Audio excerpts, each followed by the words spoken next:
네, 반갑습니다. 8월 25일 강의 영상입니다.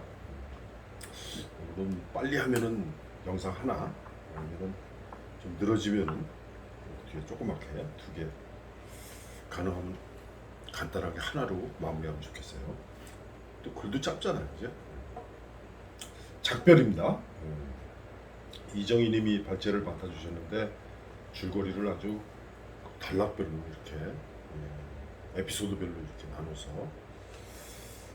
잘 정리를 해주셨어요.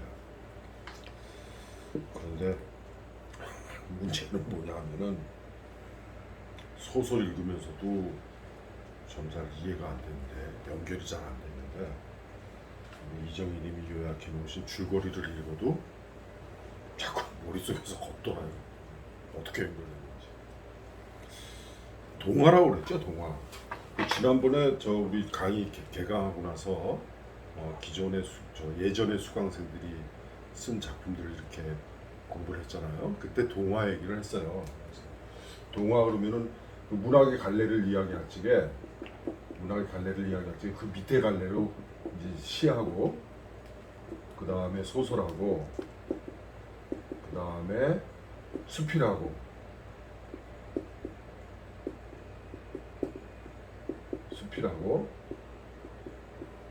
그 다음에 뭐 희곡하고 뭐 이렇게 쭉 있겠죠. 그렇죠. 그런데 동화는 어디에 들어가냐면은, 어떤 그 문학 연구가는 이 소설하고 같은 시, 소설, 수필하는 여기에 동화를 넣어요. 여기에 동화 이래가지고, 그러니까 소설하고 같은 그 한열에다가 이렇게 놓기도 해요. 그런데 어떤 연구가들은 이 동화를 소설의 하위 갈래다 여기다 넣어요. 여기다가 넣어서 이 동화는 여기에 들어가는 거다. 그래서 그 문학을 연구하는 사람들마다 그 관점에 따라서 다르겠죠. 그래서 문학의 하위 갈래로 이렇게 문학의 여러 갈래를 이야기하는데, 시, 소설, 수필, 그 다음에 동화 이렇게 하기도 하고, 그 다음에 어떤 연구가들은 소설의 하위 갈래로 이렇게 동화를 넣어가지고 소설로 연구를 해요. 그래서 쉽게 얘기하면은 이게 아시겠지만 요 동자가 아이 동자란 말이에요. 요게 아이동이에요. 아이동. 그래서 요 화를 붙였으니까 아이들의 이야기. 그렇다고 해서 여러분들 잘 알다시피 동화를 어린아이들이 쓰나요? 어린아이들이 창작하나요? 물론 초등학교, 중학교 다니는 그 학생들이 쓴 동화도 있겠죠. 그런데 대부분은 동화 작가, 어른들이 쓰죠. 그러면은 어른들이 동화 작가를 우리가 흔히 이야기하는 이 동화 작가가 어린이냐 그건 아니에요. 동화 작가는 어른이죠. 어른인데 어른이 썼다고 하더라도 어린이를 위한 거예요. 어린이의 눈높이,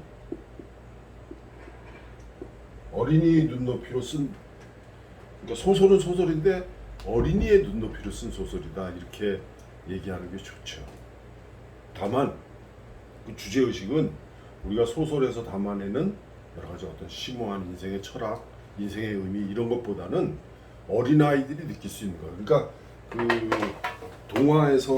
동화에 담겨 있는 주제의식은 우리가 이야기하는 철학적인 왜 사는가, 나는 누구인가 이런 문제가 아니라 어린아이들이 느낄 수 있는 그런 간단하다니까, 아니면 뭐 조금 단순하다니까, 그런 주제의식을 담고 있어요. 그래서 어린이의 어떤 욕망, 어린이의 어떤 순수한 마음으로 드러낼 수 있는 어떤 주제의식, 그런 것이죠. 그렇게 볼 적에 과연 이 작별은 동화일까? 읽을 적엔 동화로 읽혀요. 동화로 읽히는데, 근데 결국 동화로 읽히기보다는 그냥 청소년들을 위한 소설, 흔히 우리가 성장소설이라고 그러죠.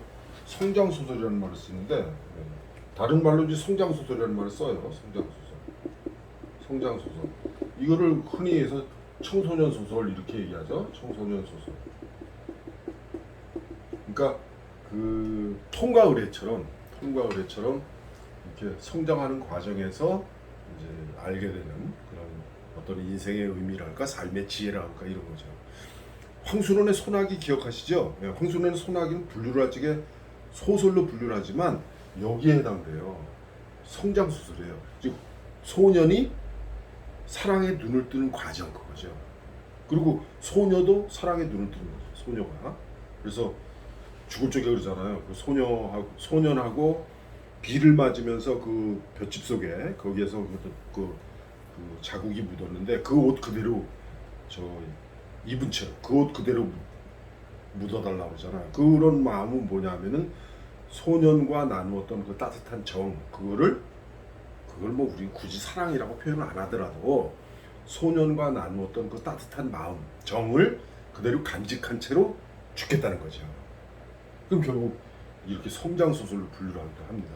그래서 관점에 따라서 소설을 연구하는 그 학술적으로 연구하는 사람들이 관점에 따라서 이렇게 동화나 뭐 성장 소설, 청소년 소설이나 동화 이런 거를 다 묶어가지고 그냥 소설 이렇게 이야기하는 사람이 있고 아니면 세부적으로 나눠서 우리가 일반적으로 얘기하는 소설 그리고 청소년 소설, 동화 뭐 이렇게 나누어서 세부적으로 이렇게 구분해서 학술적으로 연구하는 그런 사람들이 있고 이건 관점의 차이죠.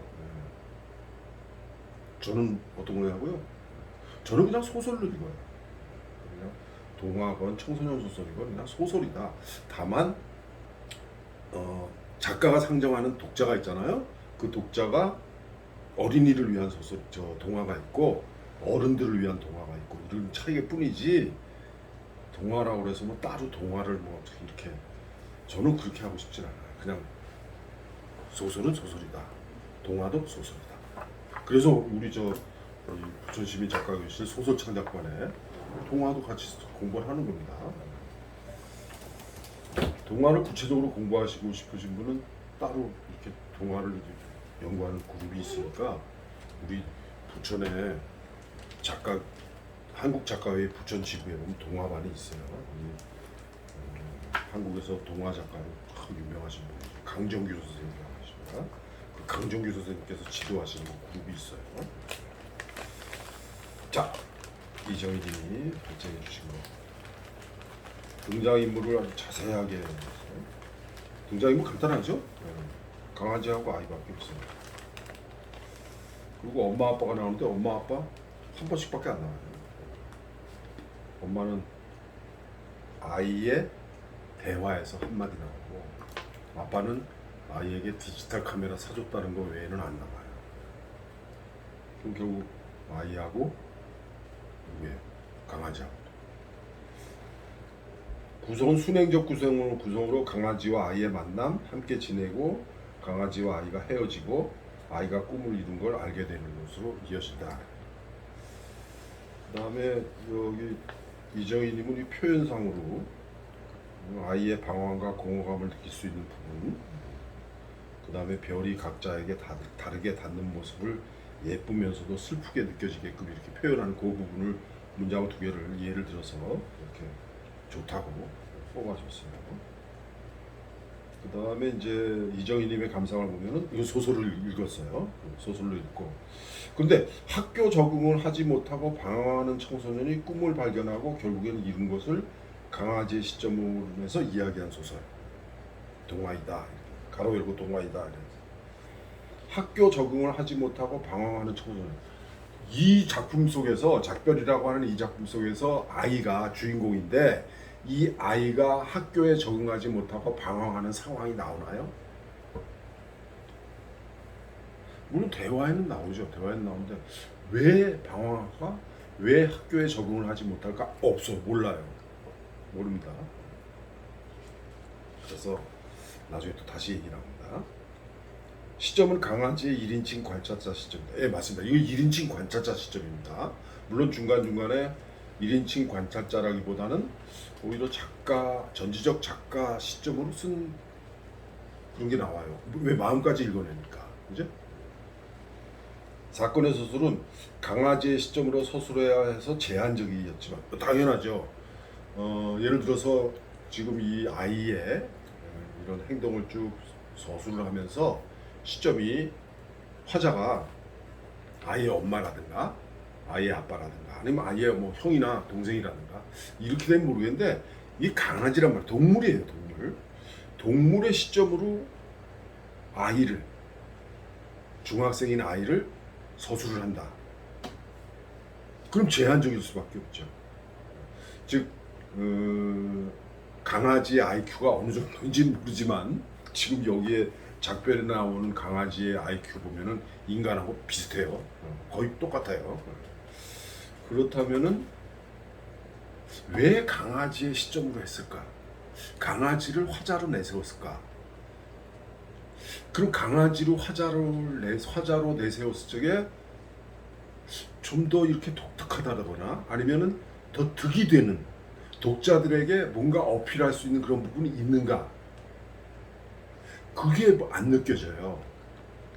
이 작품의 서술자는 강아지인데 그럼 강아지가 서술했다는 것은 무슨 의미일까? 다른 인간이 제3자가 아니면 다른 1인칭 관찰자가 서술한 것하고 강아지가 1인칭 관찰자가 되어서 서술한 것하고 어떤 차이가 있는가? 그게 별로 느껴지질 않아요. 강아지를 화자로 내세웠을 적에는 강아지만이 관찰할 수 있는 혹은 강아지만이 이야기할 수 있는 부분이 있어야 되는데 그 부분이 안 보여요. 그래서 강아지를 1인칭 관찰자로 내세웠다는 것은 신선하고 독특했다. 그 평가할 수가 있지만 그래서 뭐가 달라졌는데 이게 답이 없어요. 그래서 강아지의 시점으로 서술해야 해서 제한적이었지만 상황 등에 대해서 좀 더 드러났으면 하는 아쉬움이다. 이렇게 지적을 할 수 있죠. 우선 뭐냐면은 아이가 처해진 상황 무엇 때문인지 몰라요. 아이가 매일 우는 이유가 뭔지 몰라요. 제가 체크해 보니까 아이가 운다는 거, 아이가 우는 모습이 서술된 게 7번 나와요. 얘 왜 우는 거야? 아무리 생각해도 모르겠어요. 가정 불화인지 사회 부정인지 모르겠어요. 그 다음에 가족 친구와 함께 우승 트로피를 찍은 사진도 있는 걸 보면 굉장히 화목하고 이렇게 여러 사람하고 어울리고 그랬던 아이일 텐데 왜 이렇게 슬프게 변모하는 거지? 지금 여기 저 학교에 부적응했다는 얘기를 지금 이정희님이 했는데 그럼 어떻게 해서 학교에 부적응하게 된 거야? 학교를 왜 그만두려고 그러는 거야? 숨이 막힌다고 그러잖아. 왜 이래? 그러니까 지금 이정희님도 뭐라냐? 이 아이가 왜 그럴까? 하다가 끝이 나서 아쉬웠다. 그렇게 되죠. 근데 제목은 어울리는 것 같아요. 만약 수정해도 별이란 글자가 들어가면 좋겠어. 물론 이제 천체 관측하는 그런 사진 작가가 됐으니까 별이라는 단어가 들어가면 좋겠다 그러지만 저는 꼭 그게 들어가야 되냐 이런 생각이 들어요. 기타 발제자가 느낀 감상. 강아지의 시점으로 쓰인 것이 독특하고 동화의 느낌이 났다. 그 다음에 언차티드? 잃어버린 유산. 게임 이름이죠. 게임 내용과 소설이 연관되어 있는 것 같은데 맞을까? 글쎄요. 저는 이 언차티드 잃어버린 유산이라는 게임이 뭔지 어떤 게임인지 모르겠어요. 그래서 이제 검색을 해봤더니 그 언차티드라는 그 시리즈물의 제일 마지막이래요. 마지막인데 뭐 감옥을 탈출하고 뭐 이런 얘기가 나온다 그러니까 그러면은 이 아이가 감옥에서 탈출했나? 학교를 감옥으로 생각을 했나? 뭐 그렇게 생각한다면 뭐 연결이 될 수 있겠죠. 그런데 조금 내용이 부정확해요.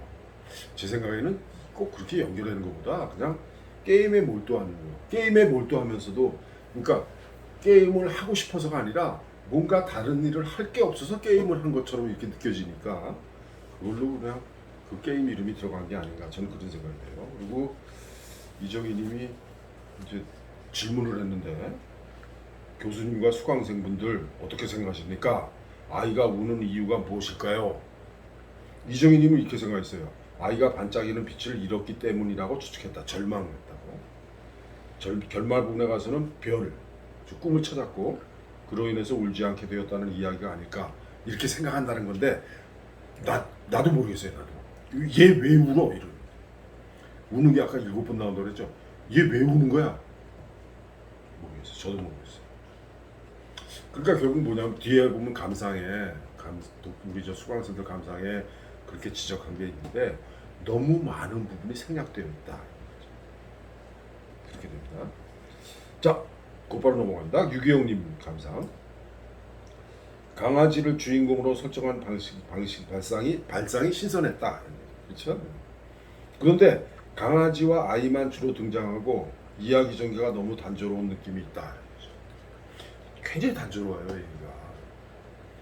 어떻게 읽으면 굉장히 복잡한 것 같은데 사실 그렇지 않아요. 아이하고 첫 만남, 그리고 뭐 첫 번째 뭐 어떡하고, 한 달 지난 다음에 뭐 어떡하고, 그 다음에 아이가 울고, 또 아이가 울고, 외출하고, 산책 나가죠, 산책하고, 그리고 이제 결국에는 산책 나갔다가 그 다음에는 이제 별을 보게 되죠. 그 다음에 이제 아이하고 헤어지는 거. 다른 집으로 가는 게, 이 강아지가 다른 집으로 가게 된 거죠. 그러고 나서 그 다른 집에서 세월이 지났어요. 강아지의 수명은 보통 10년이라고 그러죠.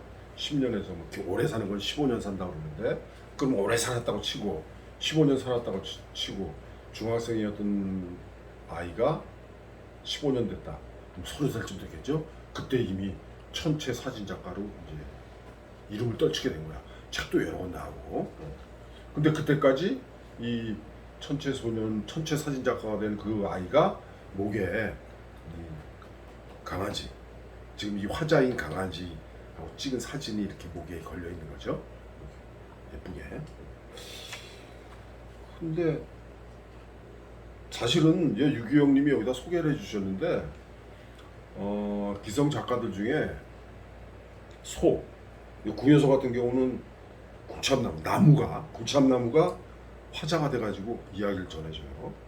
그리고 여기 나스메 소세키의 소설에서 나는 고양이로 소리다에서는 고양이가, 저 이순원이라는 소설가는 소가 전해주는 그런 소설이 있어요. 그러니까 이렇게 사람이 아니라, 즉 인간이 아니라 식물 혹은 동물이 화자가 돼서 이야기를 전해주는 거, 그런 거 많습니다. 뭐 이렇게 독특하다 그러면 독특하다고 하죠. 저는 뭐 별로 그렇게 독특하게 느껴지지가 않아요. 그냥 관찰자가 식물이거나 강아지거나 개거나 소거나 뭐 그럴 수 있는 거죠. 다만 식물일 적에는 어떻게 되겠어요? 여기 지금 구여서의 단편소설 명두에서 구참나무가 주인공이에요. 구참나무가 있단 말이에요. 그럼 구참나무는 나무의 특성이 뭐예요? 한 군데 뿌리 내리면 어디 옮길 수가 없어요. 그러니까 다른 데 상황은 몰라요. 즉 구참나무가 서 있는 거기에서만 보이는 거 다 소설하는 것 뿐이니까 굉장히 제한적이죠. 근데 그렇게 제한적이지만 그 제한적인 관찰을 통해서도 벌어지는 이야기를 독자들이 추측할 수 있도록 서술해 놓는 거죠. 그게 기술이에요. 작가의 재능이에요. 그런데 지금 여기에서는 아까도 얘기했지만 이 작별이라는 이 작품에서는 강아지가 관찰자다. 그럼 강아지가 관찰자인 어떤 특징이 나와야 될 텐데 그게 별로 안 보여요. 강아지만의 시선, 이게 안 느껴지는 거죠. 그 다음에 엄마와 아빠가 나온다. 이 한 문장씩밖에 안 나옵니다. 그런데 화자가 설명하지 말고 아이와 대화. 즉 거기 엄마가 우는 게 나오죠. 학교를 그만두고 중학교 중퇴가 되면 엄마가 계속 울 거야. 이러는 거예요. 왜? 엄마가 왜 울어? 왜 울어? 그리고 가서 학교에 계속 다니게 해야지. 근데 뭐가 이유가 있을까요? 엄마가 우는 게. 그럼 엄마는 왜 우는가? 그래서 아이와 엄마하고의 대화가 나온다. 그 다음에 아빠가 디지털 카메라를 사주는데 디지털 카메라 사줄 적에 뭐 다른 얘기가 있어야죠. 그렇게 대화를 통해서 아빠의 존재와 엄마의 존재가 드러나고 그런 것을 통해서 아이가 지금 어떠한 상황에 처했다는 것을 독자들이 추정할 수 있게 해줘야 되는데 그게 없으니까 저는 읽으면서 굉장히 답답했어요. 강아지가 입양되기 전에 과거 이야기, 아이가 집에 입양되는 과정, 아이 집에 입양되는 과정, 아이와 왜 헤어지는지 이런 것을 더 이야기하면 저 다채로운 이야기가 나올 수 있다. 그렇죠. 그게 없어요. 강아지가 중학생을 아이라 호칭하는 것이 어색하게 느껴진다. 유기형님이 이렇게 딱 지적했는데 저도 그렇게 생각했어요. 저는 아이라고 그래서 처음에는 그냥 아이라고 그래서 이게 뭐 초등학교도 들어가기 전에 아니면 초등학교면 저학년 1, 2학년 이런 줄 아이인 줄 알았어요. 근데 뭐야? 왜 그러면 아이가 자꾸 울잖아. 그러니까 혼자 있으니까 뭐 운다. 어린애 모양이다. 이렇게 생각했는데 갑자기 중학생이래. 중학생이 어떻게 아이야? 그래서 아이의 이름을 호칭하면 더 좋을 듯하다. 엄마나 아빠가 부르는 이름 그냥 그거 그대로 불러주면 되겠죠. 그 다음에 아이가 왜 방황하는지, 아이의 엄마는 왜 우는지 유기형님도 이해를 못하는 거예요. 89쪽 아래에서 7째 줄부터 3줄이 아이의 대화 나오죠. 아이의 대화가 3개가 나와요. 3개가 나오는데 똑같이 아이의 대화예요. 아이의 대화인데 행가리를 해가지고 따로따로 3개가 연속이 돼요. 연속이 되는 3개의 대화가 다 아이의 대화, 아이의 말이야. 잘못된 거죠. 합치든가. 왜? 아이가 혼자 말하는 거니까. 아니면 중간에 뭐가 있어야지. 중간에 뭐가 있어야 돼? 말없음표 같은 거, 말줄임표 같은 게 나오면 되죠. 이거 지난번에 이거 얘기를 했었는데 예를 들어서 이렇게 되는 거예요. 아이가 이야기하는 게 아이가 3번을 이야기를 해요. 아이가 3번을 이야기를 해요. 아이가 3번을 이렇게 뭐라고 이야기를 해요. 뭐라고 이야기를 하면은 그 다음에 또 아이가 얘기를 하는 게 아니라 반응이 나와야 돼요. 말없음표로 이렇게. 요건 누가 얘기하는 거야? 쭉 강아지죠. 관찰자죠. 그 다음에 또 아이가 뭐라고 또 얘기를 하는 거야. 뭐라고 얘기를 하면은 그 다음에는 내용에 따라서 여기에 요렇게 될 수도 있고 그 다음에는 또 관찰자의 반응입니다. 그래서 그 다음에 또 3번째 대화, 3번째 말이죠. 3번째 말이 이렇게 나오고 나서 뭐라고 이야기가 이렇게 서술되면 되겠죠. 뭐라고 서술돼요? 아이는 무언가 결심한 것 같더니 여기에 가서 아이는 무언가 결심한 것 같더니 이렇게 되면 돼야죠. 그러면 요건 뭐예요? 요거는 요거는 아이가 말하는 것이고 요거는 강아지가 말하는 거예요. 여기서 강아지라고 말하는 것보다 그래서 강아지가 말하는 것보다 관찰자죠. 관찰자의 반응이죠. 왜? 이 말을 한 아이가 관찰자에게 얘기하는 거잖아요. 강아지한테. 그러니까 요렇게 아이가 뭐라고 얘기했어? 그걸 볼까요? 있는 거 그대로 봅니다. 나도 학교 다녀보려고 노력했지만 다시는 돌아올 수 없을 것 같아. 관찰자가 왜? 이런 거죠. 그러면 어쩔 수 없는 건 어쩔 수 없는 거야. 넌 내 마음 알지? 알지. 이렇게 표현하면 되죠. 그 다음 또 아이가 또 이렇게 넌 정말 따뜻해. 그리고 내 말을 들어줘서 고마워. 라고 한 다음에 아이는 무언가 결심을 하는 것 같더니 나를 끌어안았습니다. 이렇게 돼야 되죠.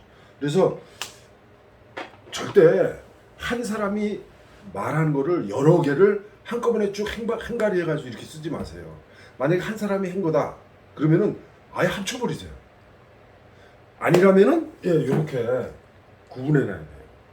요거는 아이가 말한 거고 요거는 관찰자, 강아지가 반응을 보인 거죠. 여기서 관찰자를 강아지로 내줬으면 강아지도 말을 할 수 있는 겁니다. 대화를 할 수 있는 거예요. 그렇다고 해서 사람이 말하듯이 그렇게 말을 하라는 게 아니죠. 강아지가 관찰자니까 강아지가 말하는 건 뭐로 해요? 서술로 하면 되죠. 그러면 됩니다. 그래서 지금 유기형님이 요 지적한 거 89쪽 아래서 7째 줄부터 3줄의 아이 대화는 줄을 바꾸지 말고란 말 빠졌어요. 바꾸지 말고 연결해야 할 때. 요거 한꺼번에 다 연결해도 되고 제대로 하려면 이렇게 구분해야 되고 그 얘기입니다. 그 다음 황선홍님이 학교 생활에 적응은 잘하지 못했지만 결국 자신의 꿈을 찾아가는 아이의 이야기라고 황선홍님은 읽으셨어요. 그런데 학교 생활에 적응은 잘하지 못했지만 왜 적응을 못했죠? 그거 모르죠, 황선홍님. 나도 몰라요. 그 다음에 그래서 황선홍님이 이렇게 했어. 읽으면서 궁금증이 많이 들게 한다. 작은 강아지한테도 마음을 여는데 많은 시간이 걸리는 아이. 가족과 함께 우승 트로피를 들고 찍은 사진도 있고 친구들과 장난스럽게 찍은 사진도 있고 그 속에서 활짝 웃고 있는 아이가 어쩌다가 학교를 숨막혀 할까? 몰라요. 나도 몰라요. 사건을 두루뭉술하게 이야기하고 있는 느낌이다. 아니 사건을 두루뭉술하게 이야기했으면 그래도 이해가 되는데 두루뭉술하게조차 이야기 안 했어요. 아예 이야기가 없어요. 그래서 아까 이제 뒤에 가면 나오면 상략이 너무 많이 된 거죠. 시점이 1인칭 관찰 시점인데 화자가 강아지인 것이 재밌다. 예, 황성우님 그렇게 느끼신 거예요. 1인칭 관찰자가 누구다? 강아지다. 화자인 강아지가 아이를 보면서 관찰한 것과 느낀 것을 이야기하고 있다. 그렇죠? 아이와의 첫 만남에서 아이와 서서히 마음을 열고 친해지고 함께 산책하고 별 사진을 찍고 함께 별이 많이 보이는 곳을 찾아다니지만 결국 아이는 자신의 꿈을 찾아 강아지와 이별을 선택한다. 그런 얘기인데 황성우님이 이렇게 정리를 잘했어요. 그런 얘기인데 왜 우는지, 엄마는 왜 이렇게 우는지, 왜 학교에 적응을 못하는지, 왜 학교가 답답하다는 건지 안 나와요. 그냥 단순히 그 아이하고 이제 저 강아지하고 아이하고 첫 만나면서부터 아이가 이제 뒤늦게 천천히 마음 문들지 않다가 거기 나오잖아요. 일에 뭐 열흘, 일주일 열흘 그다음에 한 달 이렇게 지나가잖아요. 한 달이 지나서야 겨우 쓰다듬잖아요. 왜 그렇게 말해요? 그렇게 내성적인가? 강아지도 안 만지려고 그러나? 무슨 뭐 동물에 대해서 무슨 혐오를 하나? 그건 아니잖아요. 왜 그랬는지가 안 나오니까. 오랜 세월이 흘러 거실에 놓인 책자에서 천체 사진가가 된 아이의 모습을 보게 된다는 순서로 사건이 수술되고 있어요. 그리고 그건 맞아요. 맞는데 황성우님은 이렇게 일목요연하게 정리를 해줬는데 나는 그게 정리가 안 돼. 얘 왜 이러는 거야? 이 아이는 왜 우는 거야? 왜 적응 못하는 거야? 여기서 또 왜 또 계속 울어? 얼마나 울었으면 베갯닛이 젖어 있어요. 왜 이래? 자꾸 의문만 생겨. 기타 발제자가 느낀 감상. 한편의 예쁜 동화를 읽은 느낌이다. 황선우님이 좋게 생각했어요. 작별은 작별인데 아름다운 작별이라는 생각도 들었다. 결국 자신의 꿈인 별을 찾아 강아지와는 이별을 선택했는데 강아지랑 함께 꿈을 찾아갈 수는 없었을까 하는 생각도 들었다. 아니 자신의 꿈을 찾아서 강아지하고 헤어진 거나? 강아지하고 같이 있으면 별을 관측 못하나? 그건 아닐 거예요. 그러면은 강아지를 키우다가 그 강아지를 다른 집으로 보내잖아요. 그럼 다른 집으로 뭐 데리고 갔을 거야. 가지고 거기서 잘 부탁합니다까지 얘기했잖아. 근데 이 지금 아이의 집보다도 더 훨씬 좋은 집이야. 잘 사는 집이야. 강아지 입장에서는 잘 된 거죠. 그러면 왜 그렇게 이별을 해야만 했는가가 안 나와요. 특별히 지금 이 황선홍님이 아주 좋게 생각하신 거예요. 김재훈님은 화요일 오전에 겨우 이렇게 제가 봤어요. 봐서 얼른 다운받아가지고 프린트했습니다. 전혀 다르게 해석하셨어요. 청소년의 등교 거부 문제를 다루고 있는 소설로 보아야 할 듯하다. 오유, 저는 전혀 생각지도 못했습니다. 개의 생태를 좀 더 면밀히 관찰하여 작품에 반영해야 할 듯하다. 네. 그러고 보니까 정확하게 지적하신 거예요. 분명 개는 개인데 개 같지 않은 느낌이 들어서 어색하다. 분명히 관찰자는 개인데 강아지인데 개 같지가 않은 거야. 왜? 잘못 소설이 나서 그렇지. 아까 얘기했듯이 개가 관찰자라면은 개가 관찰자일 때 나타나는 특징이 있어야 되는데 그게 없으니까 안 보이니까. 사회에 적응하지 못하는 학생을 위해, 사회가 아니라 학교죠. 학교에 적응하지 못하는 학생을 위해 반려견을 입양한 것으로 봤어요. 지금 김재영님은 어떤 경위로 데려왔는지 왜 다시 내보내는 것인지는 알 수가 없죠. 저도 모릅니다. 개는 심한 근시라서 먼 곳의 물체를 보는 것이 어렵고 색깔도 정확하게 구분하지 못한다고 합니다. 예, 맞습니다. 개는 근시입니다. 조금 멀리 떨어져 있으면 안 보여요. 그래서 개를 우리가 보잖아요. 그러면은 우리는 저 멀리 누가 오는 걸 알고 있는데 개는 보고 몰라요. 개가 굉장히 반가워해야 할 사람인데 저 멀리 오는 자치를 보고 못 느껴요. 어느 정도 가까이 와야만 그때 느낍니다. 그럼 개는 뭐로 느껴요? 코로 느끼죠. 냄새. 그렇기 때문에 멀리서도 그 냄새를 느끼는 거예요. 근데 예를 들어서 내가 아들하고 나하고 같이 있어. 근데 아들이 개를 굉장히 좋아했어요. 귀여워해줬어. 근데 아들이 어디 갔다가 오는 거야. 오는데 한 100m쯤 올 때 나는 딱 보면 알죠. 아버지니까 내 아들이라는 걸 알죠. 근데 개는 100m 떨어진 우리 아들을 몰라요. 못 알아봅니다. 그것도 알아두셔야 돼요. 그래서 그 다음에 생명입니다. 개는 생명이에요. 네. 개가 보는 거는 총천연색이 아니라 딱 두 가지 색깔밖에 못 봐요. 뭐 무슨 색깔이라는 거 아는데 그래서 흑백요가 본 듯하다고 생각하면 돼요. 전에 어떤 실험을 했어요. 이렇게 뭐 장미처럼 빨간 거, 빨간 울긋불긋한 거, 색상이 아주 묘한 거, 그 다음에 그냥 단색인 거 구분 못해요. 그래서 강아지의 시선으로 관찰한다 그러면 그런 것까지도 고려해야 돼요. 그러면서 나는 저게 무슨 색깔인지 누구야? 아이가 야 이건 색깔이 참 화려하다. 빨간색 뭐라고 얘기하는데 강아지는 관찰자는 빨간색이 뭐야? 노란색이 뭐야? 이런 게 나와야 돼요. 그런 게 나와주면 좋죠. 따라서 밤하늘의 별이나 오로라의 환상적인 아름다움을 볼 수 있을까 의문스럽다. 그렇죠. 지금 김지영님은 이런 팩트를 알고 있기 때문에 이런 팩트까지도 반영이 돼야 된다는 거예요.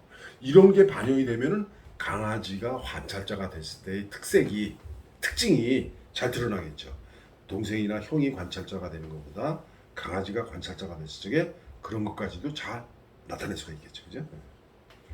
그 다음에 시점은 3인칭 관찰자 시점으로 보이고 관찰자는 개이다. 아니죠. 이게 개가 3인칭 관찰자 아닙니다. 3인칭 관찰자가 아니라 요즘 1인칭 관찰자예요. 개가 1인칭이 된 거예요. 그런데 전지적 작가인 듯한 문장도 나온다. 그 문장 있어요. 제목은 어울리지 않는 듯하다. 저하고 같은 생각이에요.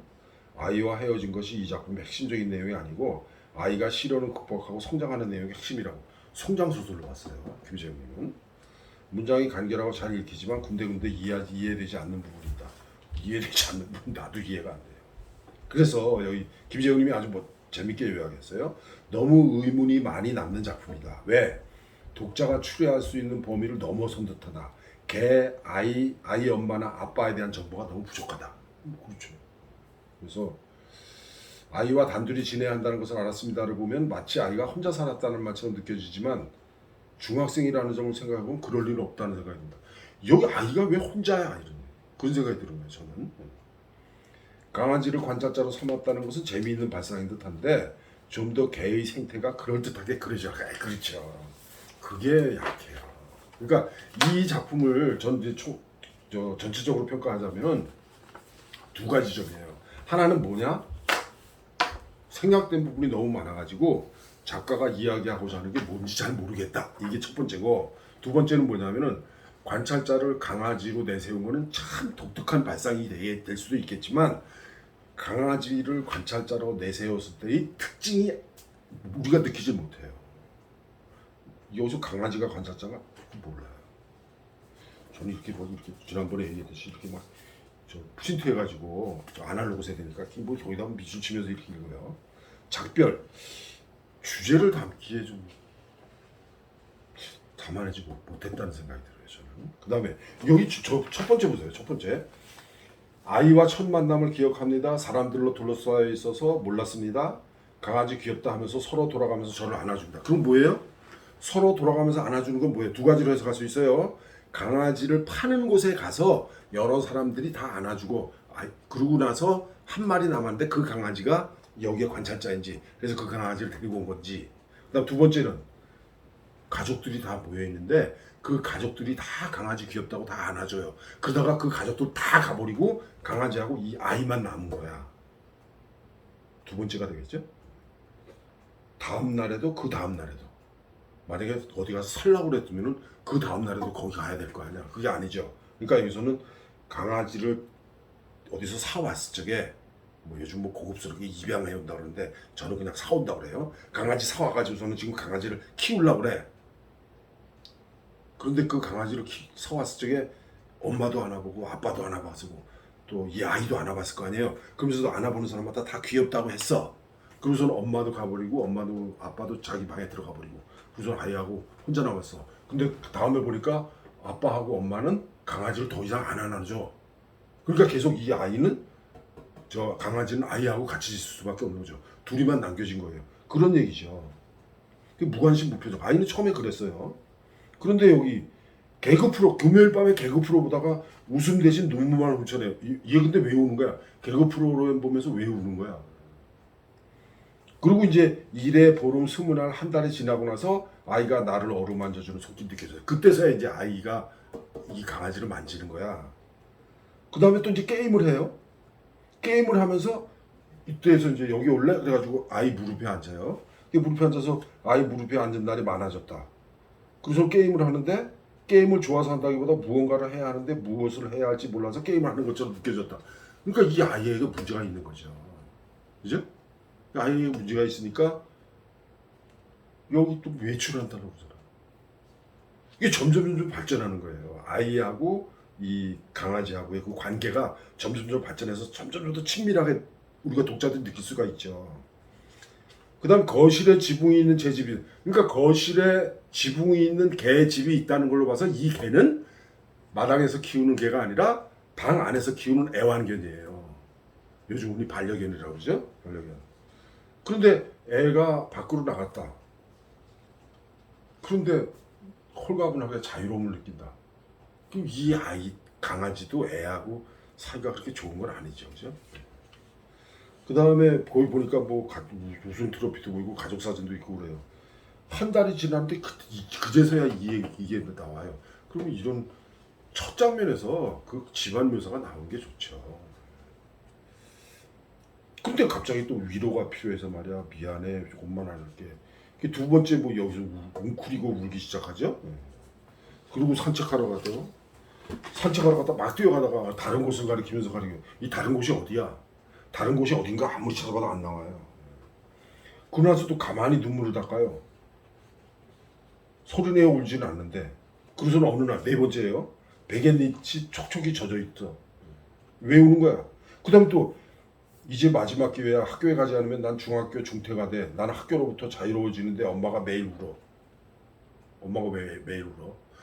중퇴가 돼서 우는 걸까? 그거는 아니잖아요. 학교로부터 자유로워지는데 엄마가 매일 운대. 그 다음에 어떤 날 교복이 보이지 않아요. 학교 그만둔 거 모양이에요. 그 다음에 아이는 아이 방에 누워서 눈물 흘린 날. 이게 다섯 번째예요. 여섯 번째 아이가 어느 날 아이가 또 그렇게 울어요. 그러니까 이렇게 계속 아이가 우는 건 나오는데 결국 왜 우는 건지 몰라요. 그래서 여기 이제 저 91쪽에 별은 저에게 이별이 되었지만 별은 아이의 가슴속에 새로운 꿈으로 반짝거렸거든요. 이게 아마 주제를 암시하는 것 같아요. 작가가 이야기하고 싶은 것 같아. 그렇다면 잘못된 거죠. 그러면은 아이가 왜 사회, 학교라는 사회에 가족 사회에 왜 적응을 하지 못하고 이렇게 자꾸 꿈을 찾아. 꿈이 뭐예요? 별을 관측하면서 무슨 행복을 찾았겠죠? 그리고 나중에 이제 천체 사진가가 됐으니까.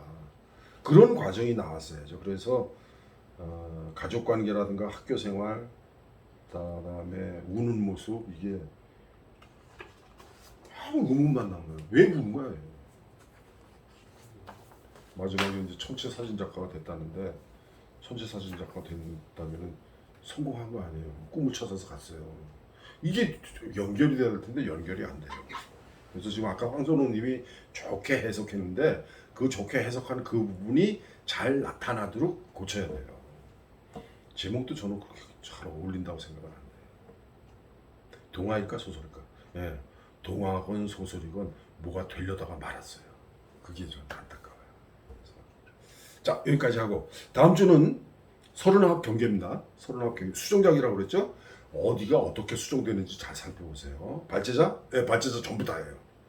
왜? 감상들을 너무 안 내서 전부 다 발제자라고. 감상들 쓰셔야 됩니다. 저 지금 게시판에 올라가 있습니다. 잘 읽어보시고 초고하는 이런데 수정작은 어떤가? 어떻게 수정이 됐는가? 그렇게 수정돼서 나아졌나 좋아졌나?